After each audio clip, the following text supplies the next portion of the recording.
कल्याण पूर्वमध्ये एका 13 वर्षाच्या अल्पवयीन मुलीवरती लैंगिक अत्याचार प्रकरणानंतर संपूर्ण महाराष्ट्र हादरला होता। या प्रकरणी मुख्य आरोपी असलेल्या विशाल गवळीला काल अटक करण्यात आली होती। आता न्यायालयाने आरोपी विशाल गवळी ह्याला 7 दिवसांची पोलीस कोठडी सुनावली आहे।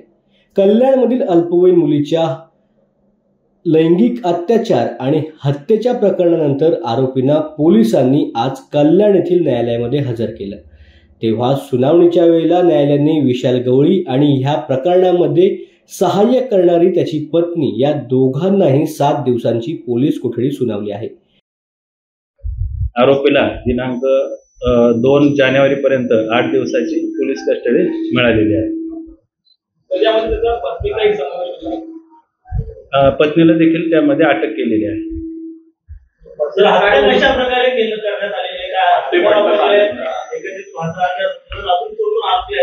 दोन्ही आरोपींना आरोपी विशाल आणि त्याची पत्नी साक्षी या दोघांनाही सदर गुन्ह्यामध्ये अटक केलेली आहे। मान्य न्यायालयाकडून त्यांना 2 जानेवारी पर्यंत पोलीस कस्टडी मिळालेली आहे।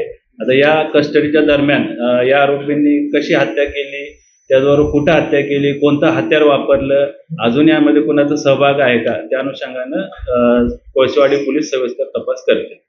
या विशाल गवळी या आरोपीला यापूर्वी जे जामीन मिळाले त्याला काही मेंटल सर्टिफिकेट जोडलं होतं असं कळलं नाही। कोणतं?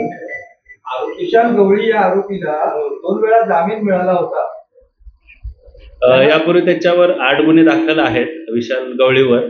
त्या अनुषंगानं त्याच्यामध्ये काय आपण म्हणतात त्याची बेल ऑर्डर किंवा काय बाकीचे वैद्यकीय कागदपत्र असतील तर त्याची आम्ही तपासणी करू।